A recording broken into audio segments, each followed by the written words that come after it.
दोस्तों, हिंदी में एक कहावत है, थूक कर चाटना। सवाल ये कि बिहार की राजनीति में आखिर किस पॉलिटिकल पार्टी पर यह कहावत फिट बैठ रही है। याद कीजिए, इन तमाम चेहरों पर गौर कीजिए। सुशील मोदी, गिरिराज सिंह, सम्राट चौधरी, यह है भाजपा के दिग्गज नेता। सबने कसम खा रखी थी कि किसी भी कीमत पर नीतीश कुमार को वापस नहीं लिया जाएगा।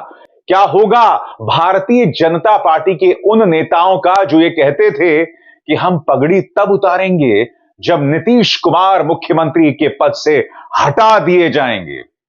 आज उन तमाम भाजपा के नेताओं को अपमान का घूंट पीना पड़ रहा है। मगर बड़ा सवाल यह दोस्तों कि पिक्चर अभी बाकी है।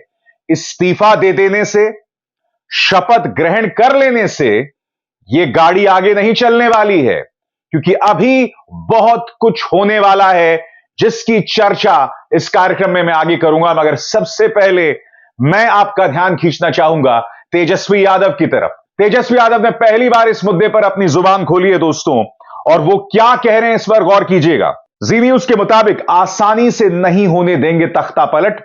बिहार में चल रही सियासी अटकलों के बीच तेजस्वी यादव ने अपनी प्रतिक्रिया दी है। नीतीश के बीजेपी के साथ सरकार बनाने की अटकलों के बीच तेजस्वी यादव ने कहा कि वो आसानी से तख्ता पलट नहीं होने देंगे और इतनी आसानी से दोबारा ताजपोशी नहीं होने देंगे। दोस्तों, मैं आपको कुछ चीजें बतलाना चाहूंगा जो इस वक्त हो रही हैं समानांतर तौर पर। लालू प्रसाद यादव लगातार जितन राम मांझी से बात कर रहे हैं और उनके हम के कम से कम 4 विधायक हैं। यही नहीं, खबर यह भी आ रही है कि राहुल गांधी ने जितन राम मांझी को फोन किया है। यानी कि इस बार जो तख्ता पलट करने की कोशिश की जा रही है, जो एक बार पलटी मारी जाएगी, इसकी पृष्ठभूमि क्या है मैं आपको बताता हूं दोस्तों। इससे पहले जब भी नीतीश कुमार ने पलटी मारी है, दोनों मोर्चों के बीच जमीन आसमान का फर्क था दोस्तों। मगर इस बार अंतर बहुत कम है, विधायकों का अंतर बहुत कम है। खबर यह भी आ रही है कई जगहों से कि कई जनता दल यूनाइटेड के जो विधायक हैं उनसे संपर्क नहीं हो पा रहा है, वो गायब हैं। यह भी बताया जा रहा है कि आरजेडी की तरफ से उन्हें वादा किया गया है कि उन्हें मंत्री पद दिया जाएगा। अभी जो 1.5 साल रह गए हैं सरकार को लेकर, उसको लेकर यह तमाम बातें की जा रही हैं। मगर दोस्तों, नीतीश कुमार जो लगातार 4 से 5 बार पलटी मारते दिखाई दे रहे हैं, इसका बिहार की जनता पर कोई बहुत अच्छा संदेश नहीं जा रहा है। और उसकी वजह है यह शख्स तेजस्वी यादव। तेजस्वी यादव ने पिछले कुछ महीनों में, खासकर जब से सरकार बनी है, युवाओं में अपनी जबरदस्त पैठ बनाई है। वो लगातार युवाओं से बात कर रहे हैं। वो कह रहे हैं इस देश की सबसे बड़ी समस्या बेरोजगारी है।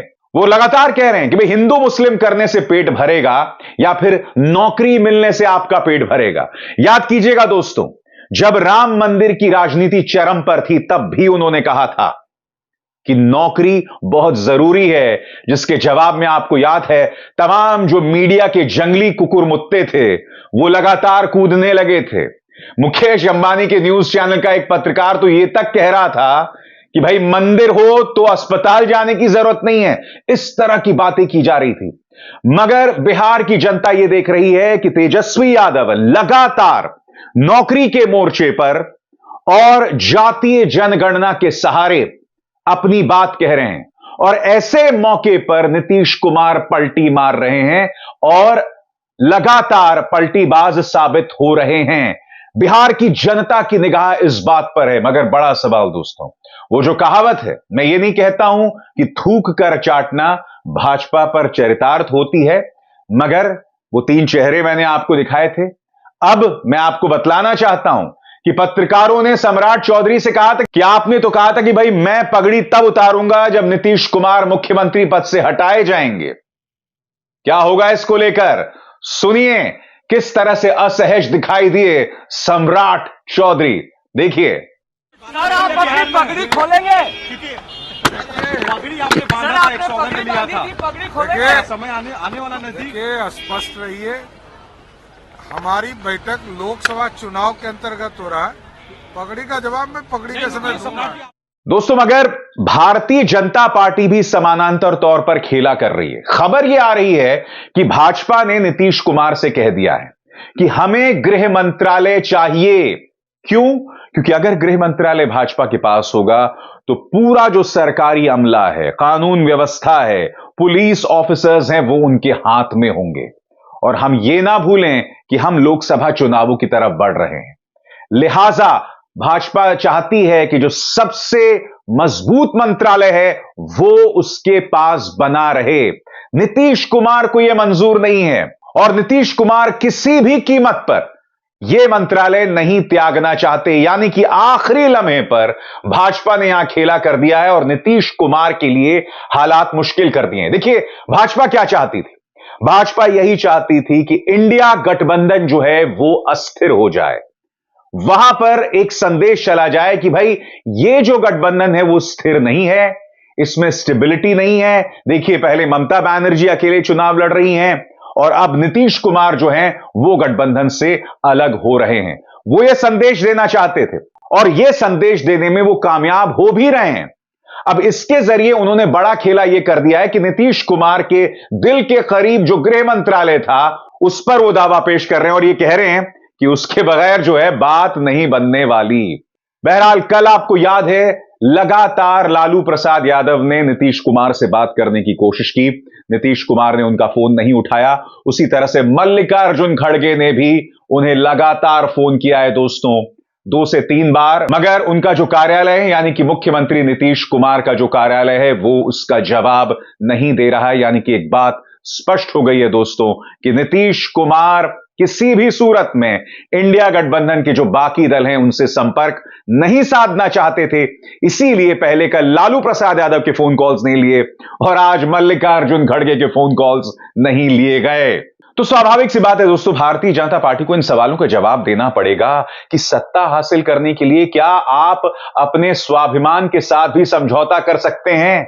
आप अपनी इज्जत को नीलाम कर सकते हैं? ध्यान रहे दोस्तों, मुद्दा सिर्फ नीतीश कुमार का नहीं है। मुद्दा यह नहीं कि सम्राट चौधरी ने पहले क्या कहा, अब क्या कर रहे हैं। मुद्दा यह भी नहीं है कि गिरिराज सिंह ने पहले क्या कहा, अब उन्हें क्या करना पड़ रहा है, या सुशील मोदी ने पहले क्या कहा और अब क्या कर रहे हैं। मुद्दा कुछ और है। मुद्दा यह है कि हर राज्य में सत्ता पाने के लिए भाजपा किसी भी स्तर तक गिरने को तैयार है।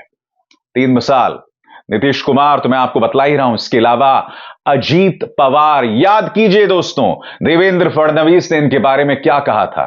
इनके भ्रष्टाचार के बारे में कहा था कि एक बार हम सत्ता में आ गए तो अजीत दादा चक्की पीसेंगे एंड पीसेंगे एंड पीसेंगे। हुआ क्या आप भी जानते हैं दोस्तों।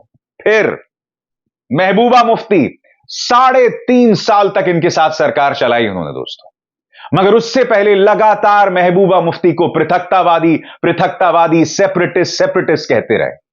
और आप और हम सब जानते हैं कि महबूबा मुफ्ती की राजनीतिक राय और भाजपा की राजनीतिक राय में जमीन आसमान का फर्क है।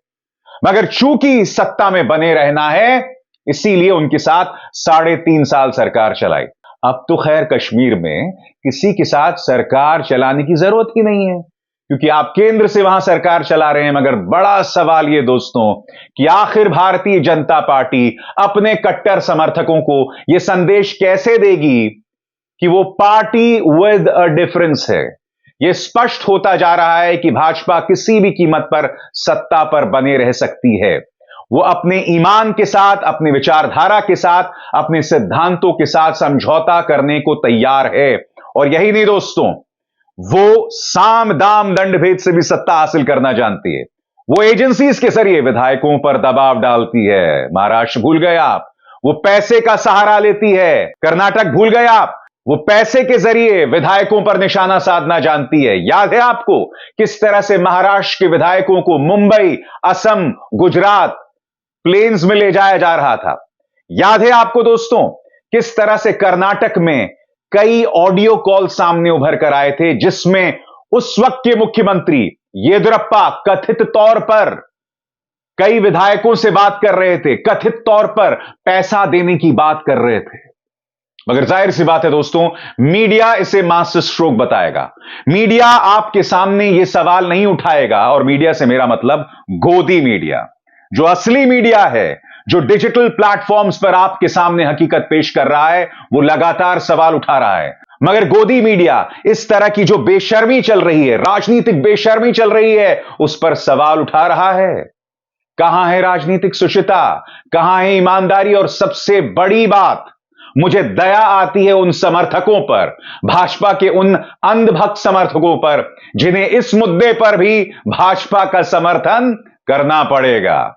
दोस्तों, आज दिन भर जिस तरह का घटनाक्रम चला, उससे स्पष्ट हो गया कि नीतीश कुमार क्या करने वाले हैं। मसलन एनडीटीवी की एक खबर, और इसमें तस्वीरों के जरिए भी मैं आपको दिखा रहा हूं। यहां पर आप देख सकते हैं नीतीश कुमार भाजपा के नेता अश्विनी चौबे के साथ नजर आए।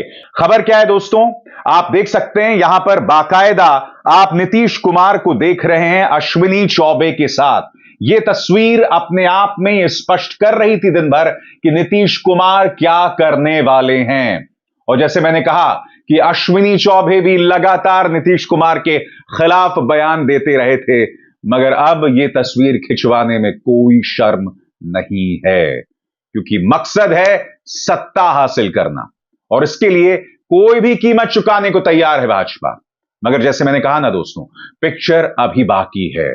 इतना आसान नहीं होगा इस बार विश्वास मत हासिल करना। जी हां, अब असली खेला जो है दोस्तों, वो सदन के पटल पर होगा, वोट ऑफ कॉन्फिडेंस के दौरान होगा। आखिर जनता दल यूनाइटेड के कितने विधायक उनके साथ होंगे, यह हमें देखना पड़ेगा दोस्तों। हालांकि दो तीन चीजें स्पष्ट हो जाएं। राज्यपाल चूंकि भाजपा का है, इसलिए आसानी से वो पद और गोपनीयता की शपथ ले लेंगे, मगर सदन के पटल पर क्या होगा दोस्तों, उस पर हमारी निगाह होगी, और असली खेला वहीं पर होने वाला है। और यहां पर लालू प्रसाद यादव की सोच काम करने वाली है।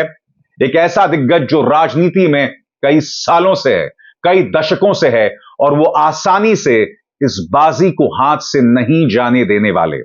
और अगर साम दाम दंड भेद से भाजपा सत्ता हासिल कर भी लेती है, तो यह ना भूलें कि जनता में इसका क्या संदेश गया है। मैं आपको बतला चुका हूं, जनता में इस वक्त तेजस्वी यादव की लोकप्रियता लगातार बढ़ रही है।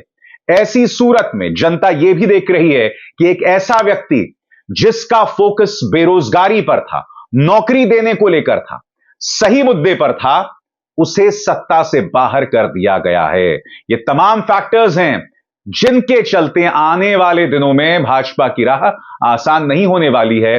और यह कहा जा सकता है दोस्तों कि नीतीश कुमार का जो राजनीतिक करियर है, उसके खात्मे की भी उल्टी गिनती शुरू हो गई है। अब इज़हार शर्मा को दीजिए इजाजत। नमस्कार।